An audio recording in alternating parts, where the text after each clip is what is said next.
Hello guys, आपका मेरे channel smart study में स्वागत है। आज हम क्लास 6 का सोशल साइंस का practice question paper annual exam 2025-26 को सॉल्व करने वाले हैं। 2.5 घंटे इसका समय होने वाला है। 60 मिनट्स का आपका एग्जाम होने वाला है। यहाँ कुछ इंस्ट्रक्शंस दी है और हम यहाँ पर हिंदी और इंग्लिश मीडियम दोनों को ही क्वेश्चन पेपर को साथ में सॉल्व करेंगे। तो देखते हैं फर्स्ट क्वेश्चन यहाँ पर, What is not obtained from non economic activity. हम नॉन इकोनॉमिक एक्टिविटी से क्या नहीं प्राप्त कर सकते हैं? थैंकफुलनेस, अफेक्शंस, सर्विस और प्रॉपर्टी। तो देखो, अगर नॉन इकोनॉमिक प्रॉपर्टी है जिसके लिए कोई पैसा आप नहीं लगा रहे हैं, या ऐसा कह दे कि जहाँ आप कोई पैसे के लिए काम नहीं कर रहे हैं, अगर हम कोई पैसे के लिए काम नहीं कर रहे हैं तो हमें प्रॉपर्टी नहीं मिलेगी। बाकी चीज़ें हम नॉन इकोनॉमिक एक्टिविटी से प्राप्त कर सकते हैं। तो डी आंसर हमारा यहाँ पे क्या हो जाएगा? करेक्ट हो जाएगा। डी आंसर हमारा यहाँ पे करेक्ट हो जाएगा। उसके बाद नेक्स्ट देखते हैं, Monica work in a bank, which sector of the economy does she work in. Monica एक बैंक में काम करती है, तो वो कौन से सेक्टर में काम कर रही है? तो देखो मोनिका, आपको पता है प्राइमरी, सेकेंडरी और टर्शरी 3 सेक्टर होते हैं। प्राइमरी जहाँ पे काम किया जाता है, सेकेंडरी जहाँ पे काम करवाया जाता है, और जहाँ पे फाइनेंशियली काम किया जाता है उसे हम टर्शरी सेक्टर कहते हैं।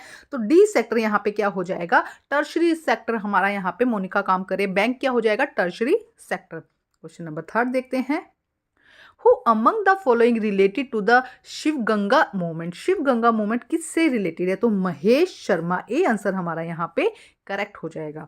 इसके बाद एक क्वेश्चन करने के बाद हिंदी मीडियम में क्वेश्चन करेंगे, the object of Halma custom was. Halma custom किससे रिलेट है? तो हल्मा कस्टम रिलेट है यहाँ पर making river clean. River clean से रिलेटेड है यहाँ पे। बी आंसर हमारा यहाँ पे क्या हो जाएगा? करेक्ट हो जाएगा। अब एक बार हिंदी मीडियम में भी देख लेते हैं, गैर आर्थिक गतिविधि से आप क्या प्राप्त नहीं कर सकते? जब आर्थिक के लिए क्या होता है? पैसों से रिलेटेड होता है। बिना पैसों के हम क्या नहीं प्राप्त कर सकते? संपत्ति। डी आंसर हमारा यहाँ पे करेक्ट हो जाएगा। मोनिका बैंक में कार्यरत है। बताइए अर्थव्यवस्था के किस क्षेत्र में कार्य करते? तो बैंक क्या आता है? तृतीय क्षेत्र में आता है। तो डी आंसर हमारा यहाँ पे सही हो जाएगा। नेक्स्ट देखते हैं, निम्नलिखित में से किसका संबंध शिव गंगा आंदोलन से है? तो शिव गंगा आंदोलन से महेश शर्मा। ए आंसर हमारा यहाँ पर सही हो जाएगा। हल्मा प्रथा का उद्देश्य है, तो हल्मा प्रथा का उद्देश्य है नदियों से, तो नदियों को स्वच्छ बनाना। हल्मा प्रथा का मतलब क्या है कि नदियों को, उसका उद्देश्य क्या है? नदियों को स्वच्छ बनाना है। उसके बाद क्वेश्चन नंबर 5 देखते हैं, डॉक्टर APJ अब्दुल कलाम का जन्म भारत के किस राज्य में हुआ है? तो अब्दुल कलाम जी का जन्म तमिलनाडु राज्य में हुआ है। तो ए आंसर हमारा यहाँ पे करेक्ट हो जाएगा। लगभग 2300 वर्ष पूर्व शासन पर अर्थशास्त्र नाम की ग्रंथ की रचना किसने की थी? तो अर्थशास्त्र नामक ग्रंथ है उसकी रचना चाणक्य ने की थी। ए आंसर हमारा यहाँ पे क्या हो जाएगा? सही हो जाएगा। क्वेश्चन नंबर 6 देखते हैं, गलत की मिलान करनी है। देखो, केंद्र सरकार का काम है रक्षा करना, केंद्र सरकार का काम है विदेशी मामले भी देखना, केंद्र सरकार का काम है संचार की एक बात जो मीडिया तक पहुंचाई जा रही है, ये भी काम है। लेकिन गलत पहचान करने, केंद्र सरकार का काम सिंचाई से रिलेटेड नहीं है, तो ये ऑप्शन यहाँ पे गलत और हमें गलत की ही पहचान करनी है। तो डी हमारा यहाँ पे क्या हो जाएगा? आंसर हो जाएगा।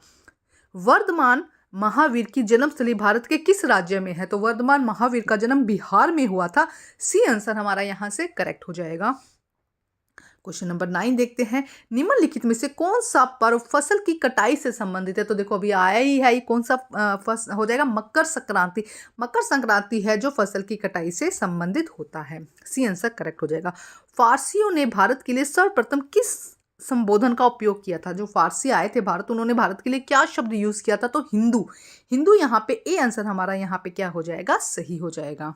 क्वेश्चन नंबर 5 देखते हैं, in which state of India was doctor APJ Abdul Kalam born? In Tamil Nadu. A answer doctor APJ Abdul Kalam का जन्म कहाँ हुआ था?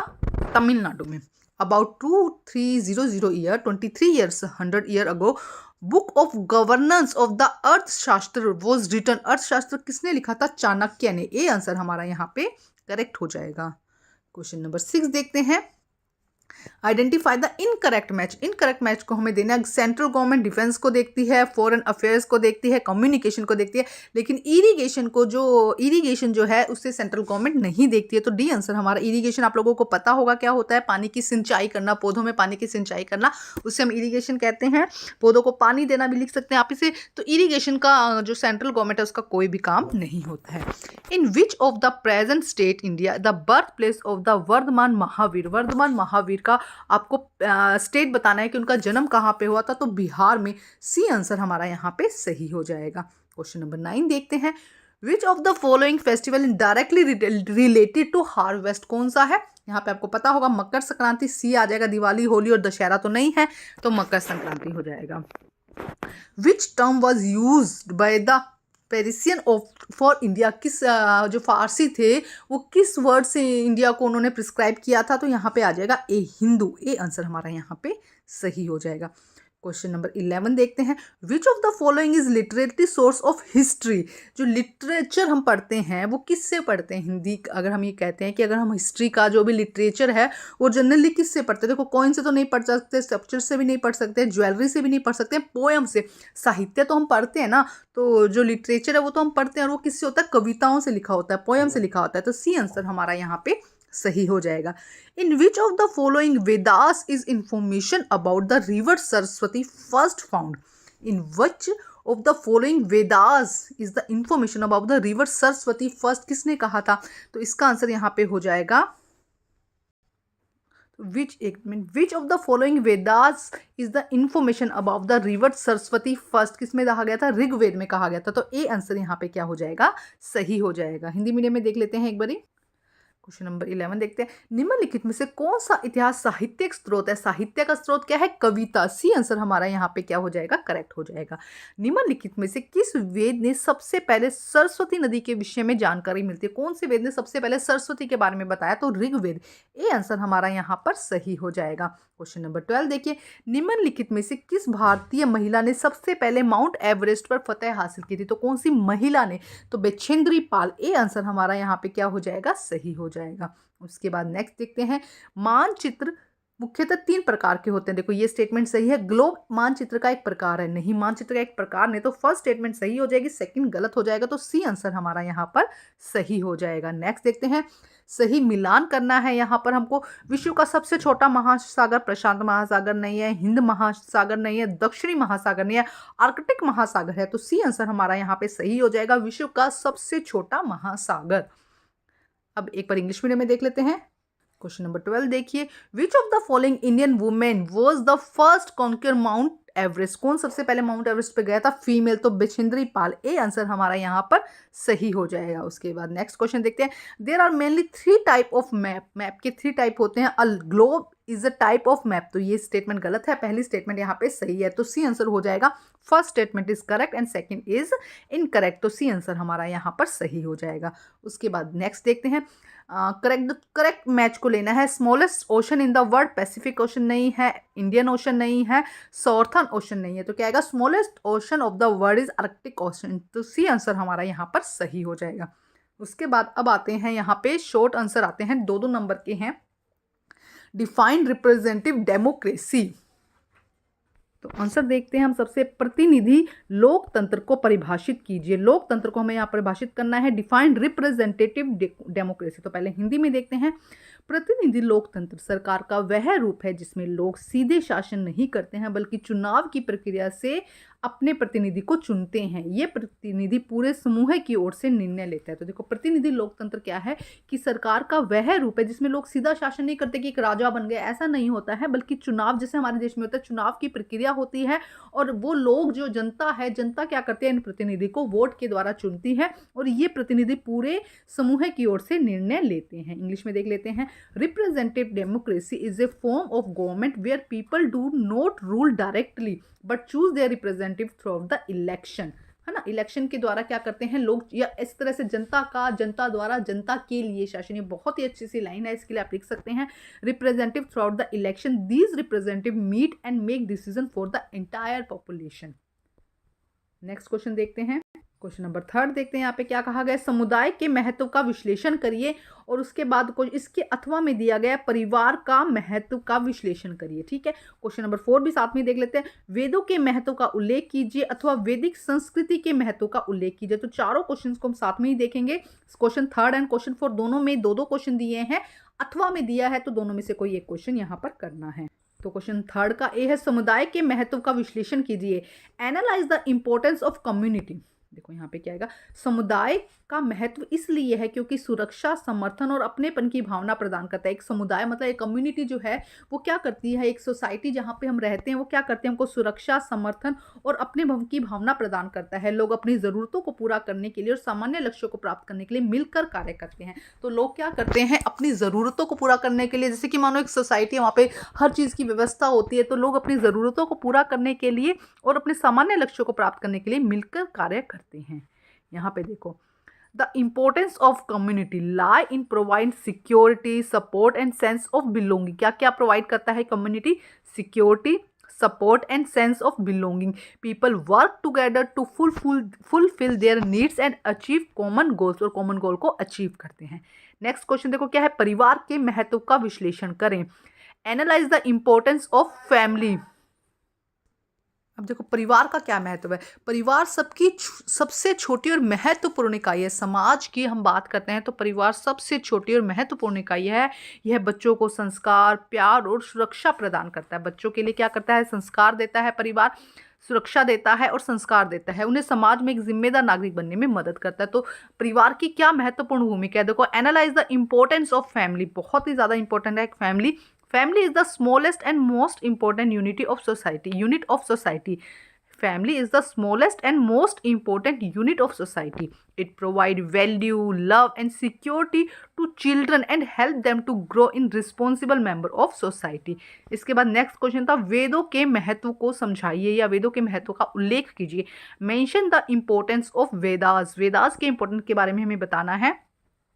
वेद दुनिया के सबसे पुराने ग्रंथों में से एक है। वेद जो है वो दुनिया के सबसे पुराने ग्रंथ हैं। वे प्राचीन भारत के धार्मिक, सामाजिक और सांस्कृतिक जीवन के बारे में महत्वपूर्ण जानकारी और ज्ञान के स्रोत है। अगर हमें प्राचीन भारत के बारे में जानना है तो हम वेदों से ही जान सकते हैं, क्योंकि ये धार्मिक, सामाजिक और सांस्कृतिक जीवन के बारे में महत्वपूर्ण जानकारी रखते हैं और एक ज्ञान के स्रोत हैं। इंग्लिश मीडियम में देख लेते हैं। The Vedas are among the oldest literature in the world. World के अंदर अगर हम ओल्डेस्ट लिटरेचर की बात करते हैं तो वो वेदास है। They are vital source of knowledge and information about the religion, social and cultural life of the ancient India. इसके और में एक क्वेश्चन दिया था, वैदिक संस्कृति के महत्व का उल्लेख कीजिए। The mention of the importance of वैदिक कल्चर। वैदिक संस्कृति महत्वपूर्ण है क्योंकि इसमें भारतीय दर्शन, रीति रिवाज, शिक्षा प्रणाली की नींव रखी गई है। वैदिक संस्कृति बहुत महत्वपूर्ण है क्योंकि इसमें पहले भारतीय दर्शन, जो रीति रिवाज थे और जो शिक्षा प्रणाली थी उसकी शुरुआत हुई थी। यह प्रकृति के प्रति सम्मान और यज्ञों या अनुष्ठानों के महत्व पर जोर देता है। यह प्रकृति के प्रति सम्मान करने के बारे में कहता है कि प्रकृति का हमें सम्मान करना चाहिए, और यज्ञों और अनुष्ठान को क्या देता है, उस पर महत्व देता है। Vedic culture is important as a laid to the foundation of the Indian philosophy, custom and the education system। तो हमारी जो इंडियन फिलोसफी शुरू हुई, कस्टम शुरू हुए और जो एजुकेशन सिस्टम शुरू हुआ उसकी शुरुआत वैदिक कल्चर से हुई। It emphasizes respect the nature and the significance of the yajnas या रिचुअल्स। जो रिचुअल्स हैं उसको क्या करता है, उसके लिए कहता है, महत्व देता है, उसको एम्फेसाइज करता है। उसके बाद देखते हैं प्रश्न नंबर 5। यहाँ पर सभ्यता की किन्हीं दो विशेषताओं के बारे में लिखिए। 2 नंबर का है, तो आइए देखते हैं इसका आंसर। सभ्यता की किन्हीं दो विशेषताओं का वर्णन कीजिए। Describe the any characteristic of the civilisation. Civilisation के बारे में बताना है।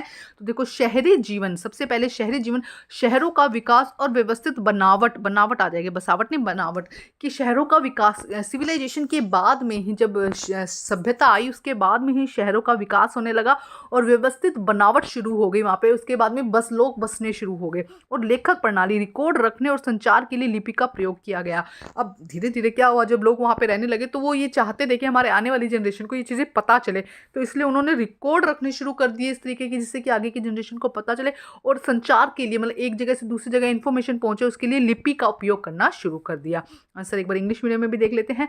अर्बन लिविंग फर्स्ट आ जाएगा। Urban living the developed the cities and the organise settlement. क्या किया उन्होंने, सिटीज को क्या किया, डेवलप किया, ऑर्गेनाइज उन्होंने क्या किया, सेटलमेंट किया। Second system of writing, the use of script for record. उन्होंने स्क्रिप्ट लिखना मतलब दीवारों पे, आपने देखा होगा दीवारों, पुराना जो अगर हम जब पिक्चर भी है जो एनसीईआरटी के अंदर, उस पर भी क्या है, दीवारों पर लिखा गया है, कीपिंग एंड कम्युनिकेशन, और कम्युनिकेशन करना आसान हो जाए जिससे कि ना। तो अब हम देखते हैं नेक्स्ट प्रश्न।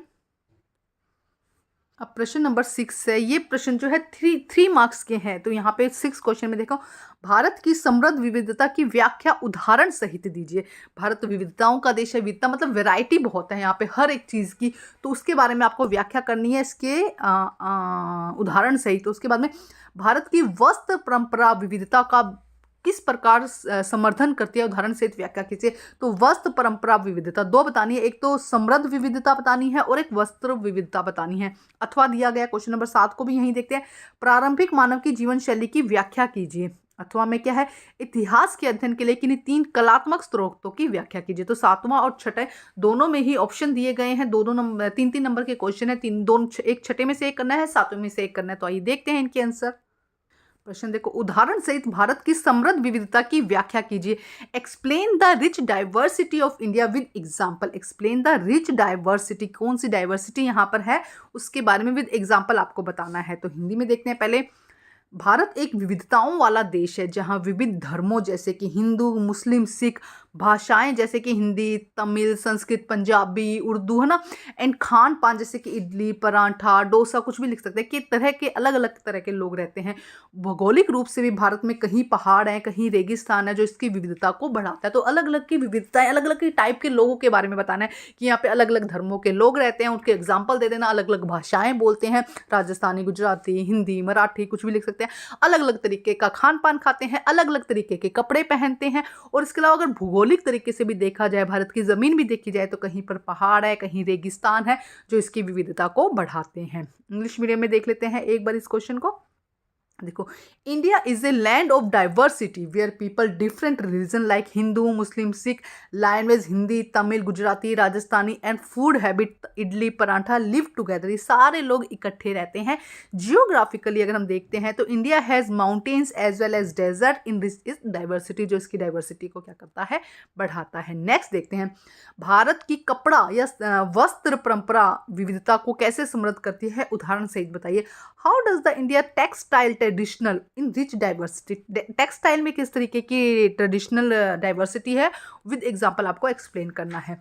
तो देखो, भारत में कपड़ा परंपरा अलग अलग क्षेत्रों में अलग अलग कला की दर्शाती है। उदाहरण के लिए वाराणसी की बनारसी साड़ी, राजस्थानी की बांधनी, पश्चिम बंगाल का कांधा, और ये विभिन्न शैलियाँ भारत की संस्कृति को दर्शाती है। तो देखो, इसमें और भी एग्जाम्पल आप लिख सकते हैं। मैंने तो 3 एग्जाम्पल लिखे हैं, आप ये लिख सकते हैं कि पंजाब की चूड़ीदार हो जाती है ना। इसके अलावा आप यहाँ पे लिख सकते हैं गुजरात का जो वो घाघरा होता है, उस टाइप का ना। तो अलग अलग ड्रेसेस आपको पता होनी चाहिए अलग अलग स्टेट की, तो उससे रिलेट आप यहाँ पर कर सकते हैं। तो 3 एग्जाम्पल मैंने बताया कि अगर बनारस की बनारसी साड़ी देख लो, राजस्थान की बांधनी देख लो, और पश्चिम बंगाल का कांधा जो काम होता है, तो अलग अलग कपड़े, अलग अलग तरीके के लोग अलग अलग तरीके के कपड़े पहनते हैं। तो उसके बारे में आपको यहाँ पर बताना था। इंग्लिश मीडियम में देख लेते हैं। Indian textile traditional reflect the arts of the different regions. For example, Banarasi silk from the Varanasi, Bandhani from the Rajasthan, Kantha from the west Bengal. These various style showcase India rich culture diversity. तो इस तरीके का आप 2-4 example और भी लिख सकते हैं यहाँ पर। नेक्स्ट देखते हैं। नेक्स्ट प्रश्न नंबर 7। प्रश्न नंबर 7 था आदि मानव की जगह प्रश्न में प्रारंभिक मानव भी दिया है, तो एक ही बात है। प्रारंभिक मानव की जीवन शैली की व्याख्या कीजिए। Explain the life style of early humans. तो देखते हैं इसका। आदि मानव जो थे या प्रारंभिक मानव जो थे, शिकारी संग्रह करता थे, मतलब शिकार करके वो संग्रह करते थे। वे भोजन के लिए जानवरों का शिकार करते थे, फल मूल इकट्ठा करते थे, गुफाओं में रहते थे, पत्थरों को औजारों के रूप में प्रयोग करते थे, और मौसम के अनुसार एक स्थान से दूसरे स्थान पर घूमते रहते थे। घुमंतू भी कहते थे उनको ना। तो ये बहुत ही इंपॉर्टेंट क्वेश्चन है आपके सिलेबस के लिए, इसको जरूर पढ़कर जाइएगा। क्या कहा जा रहा है कि मानव शिकारी जो थे, आदि मानव या प्रारंभिक मानव। प्रारंभिक मानव क्या थे? शिकारी संग्रह करता थे, भोजन के लिए जानवरों का शिकार करते थे, फल को, सब्जियों को इकट्ठा करते थे, गुफाओं में रहते थे, पत्थरों के औजारों का प्रयोग करते थे, मौसम के अनुसार एक जगह से दूसरी जगह भी जाते रहते थे, घूमते रहते थे, घुमंतु भी कहते थे ना। इसलिए early humans were hunter gathered, they hunted animal and gather fruits and roots for food. They live in caves, use stone tools, move from one place to another according to the season. उसके बाद next question देखते हैं। इसके B में अथवा में दिया गया था, इतिहास के अध्ययन के लिए आवश्यक इन्हीं 3 कलात्मक स्रोतों की व्याख्या कीजिए। एक्सप्लेन एनी 3 आर्टिस्टिक सोर्स असेशनल from the study of history. तो देखो यहाँ पर 3 दिए गए हैं। सबसे पहले गुफा चित्र जो आदि मानव के लिए जीवन को दर्शाते हैं। गुफा चित्र में आदि मानव क्या थे, जहाँ पर रहते थे वहाँ पे गुफाओं में चित्र बना देते थे, तो उसे गुफा चित्र कहते हैं। उसके बाद मूर्तियाँ, जो उस समय के पहनावे और कला को दर्शाते हैं। मूर्तियाँ इस तरीके की होती थी जैसे वो लेडीज़ कपड़े पहनते थे, जेंट्स कपड़े पहनते थे, तो उनके पहनावे और कला को बताती है। और सिक्के जिन पर बनी आकृतियाँ राजा और धर्म की जानकारी देती है। तो 3 है, ये बहुत ही इंपॉर्टेंट है, गुफा चित्र, मूर्तियाँ और सिक्के। अगर आप साहित्य पूछा जाए तब यहाँ पर कविता आ जाएगी, लेकिन उससे पहले गुफा चित्र, मूर्तियाँ और सिक्के, ये सब इतिहास को बताने वाले हैं। 3 artistic source of the study history are the cave painting. सबसे पहले आएगा केव पेंटिंग, यहाँ पे फर्स्ट आ जाएगा, ये सेकंड आएगा, थर्ड आएगा। Cave painting, these depict the life of early humans. Sculptures, they show the clothing style and artist skill of the time. And next coins, third पे आ जाएगा कोइंस, ये सेकंड है, ये थर्ड है। The figure on them provide information about king and religions. तो तीनों ही answer यहाँ पर दिए गए हैं, आप अच्छे से कर लीजिएगा, बहुत ही इंपॉर्टेंट क्वेश्चन है ये भी। उसके बाद प्रश्न नंबर 8 शुरू होता है, दीर्घ प्रति 5 मार्क्स का प्रश्न है। क्वेश्चन नंबर 8 देखते हैं, ग्राम पंचायत के कार्यों की समीक्षा कीजिए। क्वेश्चन नंबर इसी के अथवा में दिया गया, ग्राम पंचायत की कार्यशैली में सुधार हेतु कोई 5 सुझाव दीजिए। कार्यशैली में सुधार हेतु, और क्या कार्य करते हैं पहले बताना है, और उसके बाद उसमें सुधार हेतु 5 सुझाव देने हैं आपको। ठीक है, तो आइए देखते हैं प्रश्न नंबर 8। प्रश्न नंबर 8 देखिए, ग्राम पंचायत के कार्यों की समीक्षा कीजिए। A review the work of the gram panchayat. Gram panchayat के कार्यों के बारे में बताना है। तो देखो, इसी को आप बहुत बड़ा करके 5 नंबर के अकॉर्डिंग लिख सकते हैं, मैंने आपको शॉर्ट में समझा दिया है। ग्राम पंचायत गांव के स्तर पर स्थानीय सरकार है। जो एक गांव की स्थानीय सरकार है उसे हम ग्राम पंचायत कहते हैं। इसके कार्यों में जल स्रोतों, जो पानी है, पेय पानी उपलब्ध कराना, सड़कों का काम करना, जल निकासी का काम कराना, स्कूल भवनों के निर्माण का काम कराना और रख रखाव, ये सब काम इसमें शामिल होते हैं। ये स्थानीय कर भी वसूल करते हैं, टैक्स भी वसूल करते हैं, और सरकारी योजनाओं को भी लागू करते हैं। तो बहुत शॉर्ट में आंसर करवा दिया। आप इसको अलग अलग पॉइंट्स बनाकर लिख सकते हैं कि आप इस तरह से पॉइंट बना के लिखेंगे तो आपको ज़्यादा नंबर मिलने के चांसेस है। किस तरह से लिखेंगे, पहले ये लिख दीजिएगा कि ग्राम पंचायत सरकार के स्तर पर एक स्थानीय सरकार है। इसका कार्य है आम जनता को जल प्राप्त करवाना, इसका सड़कों का निर्माण करवाना, जल निकासी की व्यवस्था करवाना इसका काम है। इसके बाद ग्राम पंचायत का काम स्कूल भवनों का निर्माण करना है। ग्राम पंचायत का काम स्कूल की देखभाल या रख रखाव करना है। आम जनता की सुरक्षा करना है। यह आम ग्राम पंचायत स्थानीय कर को वसूल करती है। तो देखो 6-7 पॉइंट बन गए, इससे आपके इजीली नंबर बन जाएंगे। अलग अलग करके लाइन में लिखेंगे आप तो। ठीक है, इंग्लिश मीडियम में देख लेते हैं एक बारी। Gram Panchayat is a local government at the village level. Its works include the constructions and management of the work source, road, drainage system, school building. ठीक है, It also level local tax भी लेती है and implement the government scheme, और government scheme को भी implement करवाती है। इसके अथवा में कार्य दिया गया था कि ग्राम पंचायत के कामकाज के सुधार के लिए कोई 5 सुझाव दीजिए। Give any 5 suggestion to improve the function of the gram panchayat. तो देखो यहाँ पे दिए गए हैं, थोड़ा सा इसको छोटा कर लेते हैं जिससे कि एक में ही आंसर आ जाए। तो सबसे पहले देखो क्या कहा गया, ग्राम सभा की बैठकें नियमित हो। क्या सुझाव दिए जा रहे हैं कि ग्राम सभा के अंदर जो ग्राम सभा की बैठक होती है वो नियमित होनी चाहिए। बजट और खर्च में पारदर्शिता होनी चाहिए कि बजट क्या बनाया गया है, किसी चीज़ पर कितना बजट, कितना पैसा लगा है और कितना खर्च हुआ है, वो सब क्लियर होना चाहिए। साफ साफ पारदर्शिता होनी चाहिए। महिलाओं की सक्रिय भागीदारी होनी चाहिए उसके अंदर। तकनीकी का प्रयोग किया जाना चाहिए। नई टेक्नोलॉजी जो आ रही है, ई पंचायत जैसे, उसका यूज़ किया जाना चाहिए। भ्रष्टाचार पर कड़ी नज़र जो है रखी जानी चाहिए। तो 5 सुझाव है, बहुत ही इंपॉर्टेंट है, इसको अच्छे से समझ लीजिए और इसके आंसर आपको इसी तरह से लिखने होंगे। इंग्लिश मीडियम में देख लेते हैं हम। यहाँ पर देखो, यहाँ से ये 1 है, वो साथ में हो गया 1 2 3 4 एंड 5 है। ठीक है, रेगुलर मीटिंग ऑफ द ग्राम सभा, transparency in budget and spending, increase the active participation of women, use technology like e-पंचायत and strict monitoring of the prevent corruption। तो ये 5 सुझाव आपको देने थे, सजेशन आपको देने थे। हमने इंग्लिश मीडियम में भी क्वेश्चन रीड कर ही लिया था कि give 5 suggestion to improve the function of the gram panchayat. तो आप यहाँ पर देख सकते हैं, बहुत ही अच्छे से पॉइंट्स लिखे गए, आपको अच्छे से एक्सप्लेन यहाँ पर करना होगा। प्रश्न नंबर 9 देखते हैं। आर्थिक क्षेत्रों में आर्थिक गतिविधियों को वर्णन किस प्रकार किया जाता है, उदाहरण सहित व्याख्या कीजिए। आर्थिक क्षेत्रों में आर्थिक गतिविधियों के वर्गीकरण के बारे में आपको यहाँ पर बताना है। देखो क्या है क्वेश्चन, आर्थिक गतिविधियों को आर्थिक क्षेत्रों में किस तरह से वर्गीकृत किया जाता है। इंग्लिश में रीडिंग करते हैं। How are the economic activities classify into economic centre. Economic activities को क्लासीफाई किया जाता है इकोनॉमिक सेंटर में।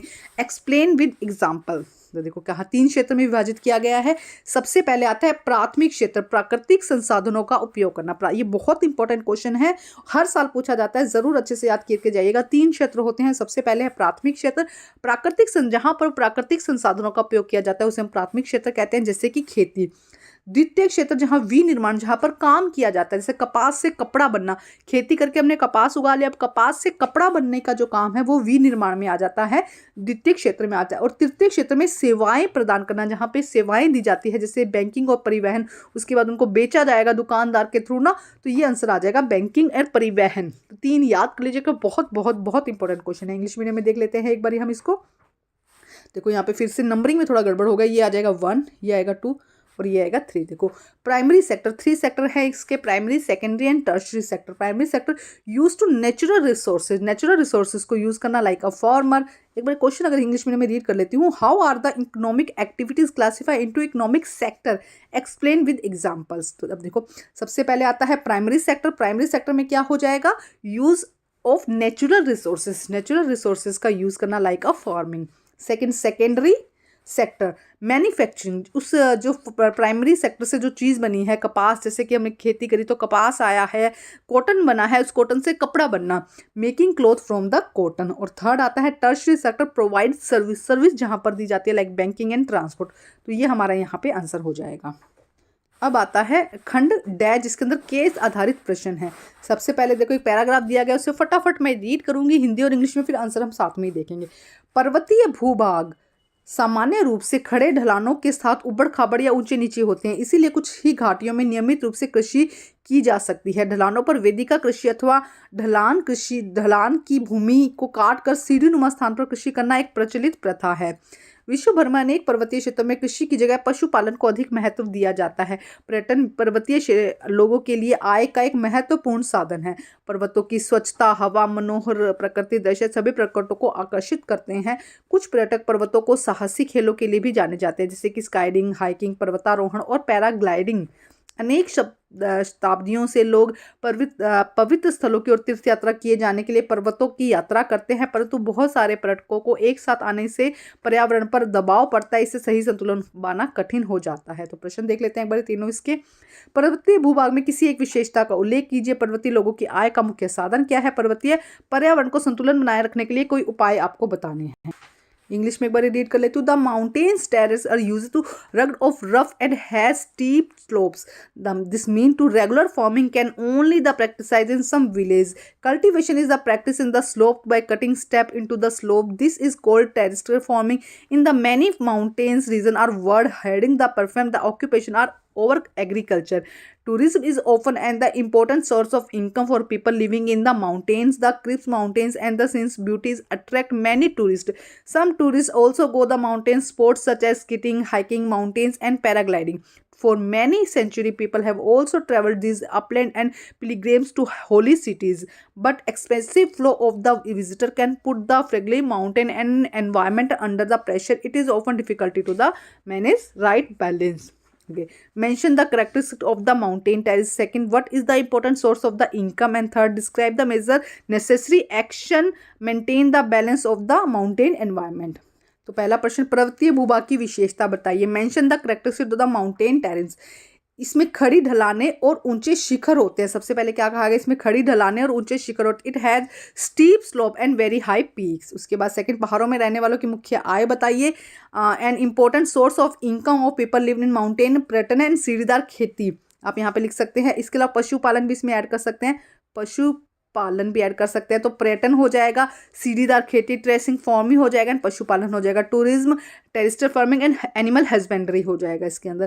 थर्ड में देखो क्या कह सकते हैं, पर्वतीय पर्यावरण को संतुलन के लिए आवश्यक उपायों का वर्णन कीजिए। Describe the major necessary to maintain balance to mountain environment. तो इसके लिए क्या करना चाहिए, वनों की कटाई को रोकना चाहिए, अधिक से अधिक पेड़ लगाने चाहिए, अनियंत्रित निर्माण पर कार्य पर रोक लगाना चाहिए।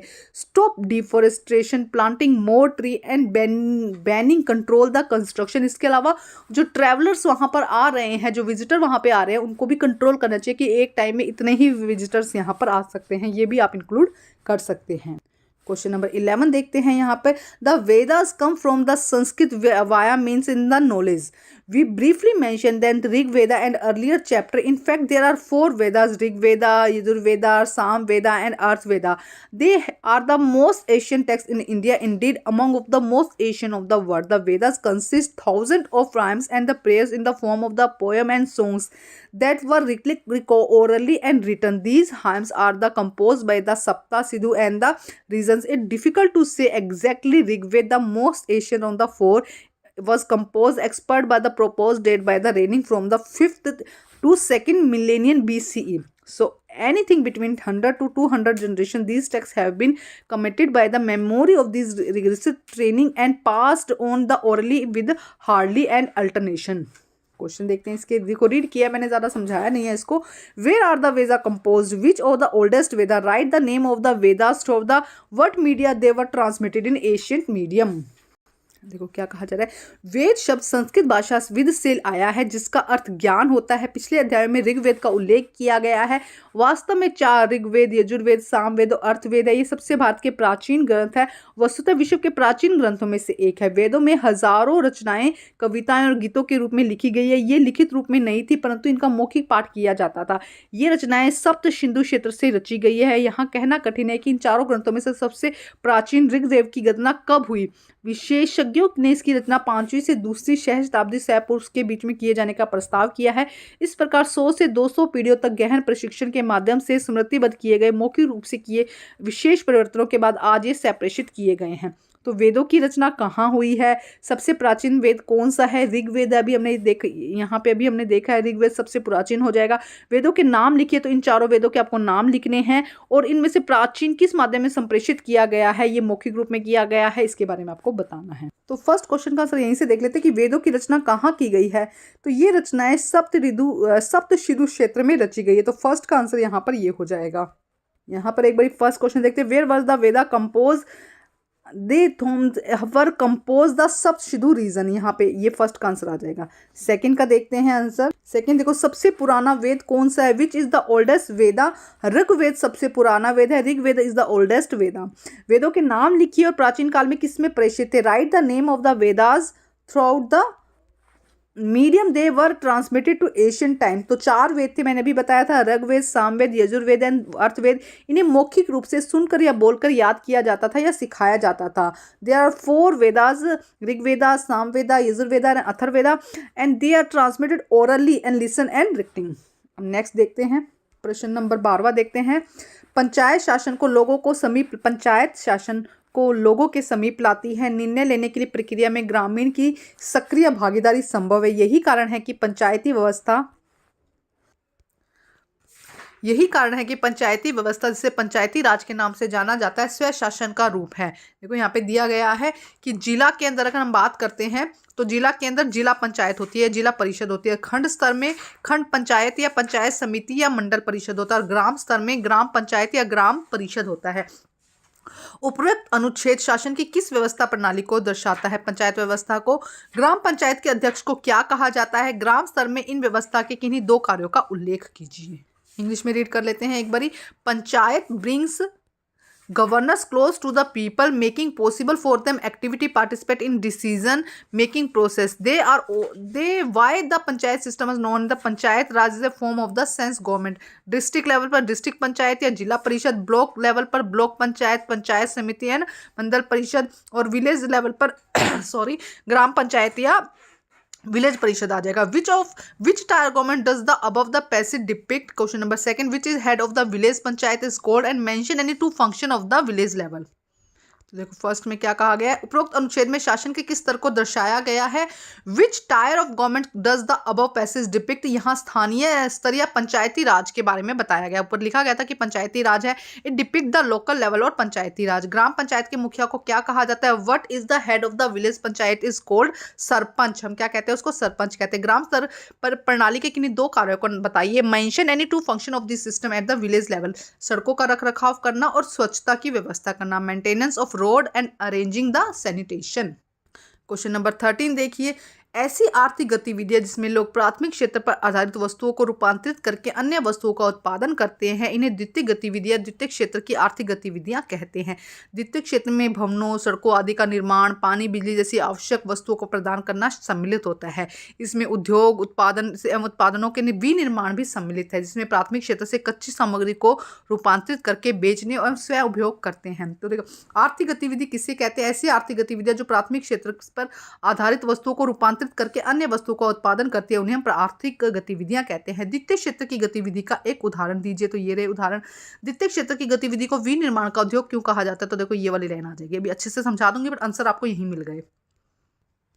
Economic activities which is people are dependent on output of the primary sector transform of their produced goods and known as the secondary activity or secondary goods known as the secondary activity or secondary sector economic activities. Okay, the secondary sector is include the construction of building, road, etc. to provide the utilization of water, electricity and the other such necessity. It also include the manufacturing produce to the factory and production until the process of the raw material from the primary sector to the some other sector form can be formed or sold, consumed. What is an economic activity? Give an example.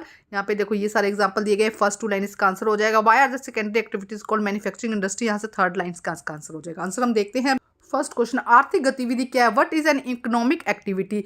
जो गतिविधि जो पैसा कमाने या जीविका चलाने के लिए की जाती है। And any activity perform to earn money और लाइवहुड।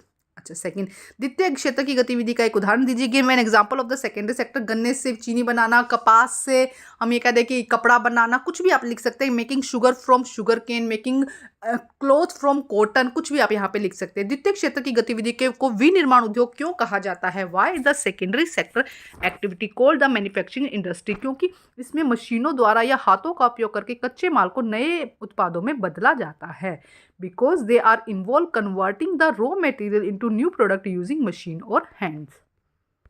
अब हम यहाँ पे सेक्शन F कर रहे हैं, जिसके अंदर मैप दिया गया है और आपको 6 दिया गया है। मैप को आइडेंटिफाई करना है, तो हम यहाँ पर 5 आपको करने हैं। तो देखो, सबसे पहले लोथल, राख, हरगनी, मगध, काशी, मुंबई और चेन्नई, इनको आपको ढूंढना है मैप में। तो सबसे पहले देखो, मानचित्र दिया गया, 5 स्थानों की पहचान करनी है। लोथल, राखीगढ़ी, मगध, काशी, मुंबई और चेन्नई, और ये सब हमें इंडिया मैप में देखने हैं। तो आइए देखते हैं इनको। तो फर्स्ट यहाँ पे पूछा गया लोथल। तो लोथल यहाँ पे आप देखेंगे, ये गुजरात का पोर्शन है। यहाँ पर आप देखेंगे ये गुजरात का पोर्शन है, और गुजरात के पोर्शन में भी ये वाला जो पोर्शन है, आप यहाँ पर देखेंगे ये वाला जो पोर्शन है, ये किसका है? लोथल का है। ठीक है, फर्स्ट हमारा ए लोथल यहाँ पर होता है। सेकंड देखते हैं अब हम। तो सेकंड आता है राखीगढ़ी। तो राखीगढ़ी देखो, हरियाणा के अंदर यहाँ पे आप लिख सकते हैं, दिल्ली के पास में यहाँ पर। ये हो जाएगा बी, मतलब कि राखीगढ़ी। पहला क्या था? लोथल था। लोथल आपको यहाँ पर देखने को मिला था। उसके बाद सेकंड है राखीगढ़ी, जो आपको यहाँ पर देखने को मिलेगा। नेक्स्ट देखते हैं। तो मगध देखो, यहाँ पे बिहार की तरफ, इस तरफ यहाँ पे ये हमारा मगध हो जाएगा। यहाँ गुजरात देखो, मैंने ऐसा यहाँ पे स्टेट सारी लिखी हुई है, वो लिखा है जिससे कि इजी हो जाएगा। ये हमारा लोथल हो जाएगा। यहाँ हरियाणा की तरफ हमारा भी रानीखेड़ा हो जाएगा। ठीक है, ये 3 हमने अभी देख लिए हैं। आगे देखते हैं नेक्स्ट हमारा। उसके बाद नेक्स्ट है काशी। तो काशी उत्तर प्रदेश की, यहाँ पर उत्तर प्रदेश में आ जाएगा काशी। तो यहाँ पर आप काशी लिख दीजिएगा। ठीक है, यहाँ बिहार के इधर हमारा मगध था। मैं बार बार मैं बता रही हूँ आपको, यहाँ पे हमारा लोथल था और यहाँ पे हमारा जो रानीखेड़ा था। ठीक है, अब नेक्स्ट देखते हैं, नेक्स्ट क्या दिया गया है। उसके बाद नेक्स्ट हम मुंबई बताना था। तो मुंबई महाराष्ट्र में आता है, तो यहाँ पर आप मुंबई कर देंगे।